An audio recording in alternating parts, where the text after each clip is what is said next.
Welcome. It's lesson 3.3. How does the Charter affect lawmaking in Canada? We, in chapter 1, learned all about the process of how a bill becomes a law, and now we're going to take a look at how that Charter of Rights and Freedoms affects laws here in Canada. So stick around and let's learn something.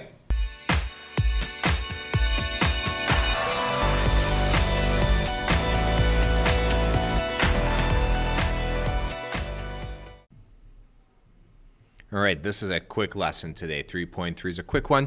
How does the Charter affect lawmaking in Canada? We're going to take a look at two examples of how the Charter is used in making or changing laws that exist here in Canada.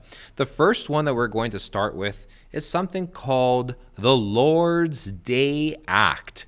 And with the Lord's Day Act, or what I should actually start with, is up until 1985, if you owned a store, you couldn't open up on Sundays. Your store couldn't be open on Sunday. Sunday, it was set aside. The only stores that you could get were gas stations, convenience stores, maybe a couple of pharmacies here and there.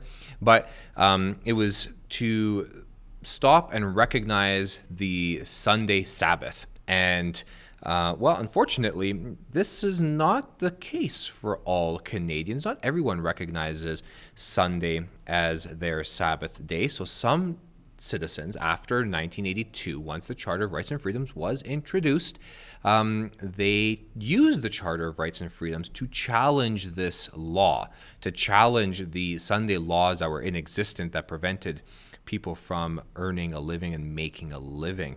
So they used the Charter. They said that it's this Sunday law is unconstitutional. It violated people's rights based on their freedom of religion because it forced all non-Christians to observe Sunday as a Sabbath day, not allowing them to make a living on Sundays, even if their holy day, their Sabbath day, was a different day of the week for the religion that they belonged to. The Canadian government forced these businesses to be closed on Sundays. This right of freedom of religion is protected under the Charter, and the Supreme Court of Canada ruled this law to be unconstitutional, allowing businesses to open on Sundays. That's one example of how the Charter is used to change existing laws. The Charter can also be used in creating new laws as well. We have the Anti-Terrorism Act from 2001. This act gives the Canadian government certain powers to override people's rights. So the rights that are entrenched in the Charter of Rights and Freedoms can be limited because of the Anti-Terrorism Act.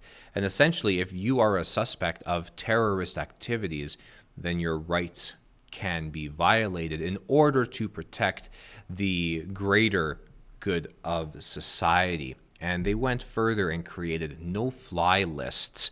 So when somebody flies, your name is checked against this list that the Canadian government provides the airlines of suspected terrorists. And the act allows airlines to screen, to look at your background information, and to be put on this list so that you cannot fly. You don't even need to be convicted of a crime to be put on this list. And as of 2007, if your name is on this no-fly list, you're not getting on a plane to go wherever it is that you want to go to. And this was a huge problem because the way it was implemented, in that even if you had the name of a suspected terrorist, so if you shared the same name as somebody on this no-fly list, you were not allowed to fly.